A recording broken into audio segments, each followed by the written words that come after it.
សួស្តីបងប្អូនទាំងអស់គ្នាបាទថ្ងៃនេះខ្ញុំមានវីដេអូថ្មីបាទសម្រាប់ចែកជូនបងប្អូនទាំងអស់គ្នា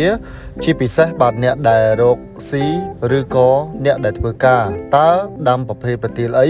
បាទទើបមានលុយហូរចូលច្រើនមានភ្ញៀវចូលច្រើនបាទថ្ងៃនេះខ្ញុំសូមណែនាំបងប្អូនបាទប្រភេទប្រទាលមួយយ៉ាងដែលគេហៅថាប្រអប់មាសប្រអប់ប្រាក់បាទនៅក្នុងប្រភេទប្រទាលប្រអប់មាសប្រអប់ប្រាក់នេះដែលខ្ញុំកំពុងតែបង្ហាញនេះគឺបងប្អូនឃើញថាពណ៌ក្រហមនេះគេហៅថាប្រអប់មាសបាទចំណែកឯពណ៌សបាទគឺគេហៅថាប្រទាលប្រអប់ប្រាក់ប្រទាលទាំងពីរមុខនេះបាទគឺបងប្អូនទិញយកទៅដាក់បាទនៅកន្លែងជំនាញផ្ទះបាទឬក៏កន្លែងប្រភូមិណាអញ្ចឹងបងប្អូនរកទទួលទានមានបានបាទលុយចូលឆឹបតែម្ដងសម្រាប់អ្នករកស៊ី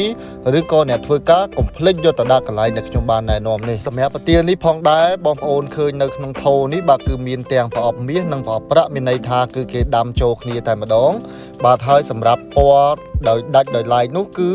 មានតែប្រអប់មាសឬក៏មានតែប្រអប់ប្រាក់ដោយឡែកទេអញ្ចឹងសម្រាប់វីដេអូនេះបងប្អូនដែលជាអ្នករកស៊ីបាទឬក៏បងប្អូនដែលជាអ្នកធ្វើការកុំភ្លេចទិញយកទៅដាក់បាទនៅតាមកន្លែងដែលខ្ញុំបានណែនាំហ្នឹងបាទពិតជាមិនខុសបំណងទេហើយត្រូវការផ្កាស្អាតផ្កាស្រស់តាក់ទងមកយើងខ្ញុំបាន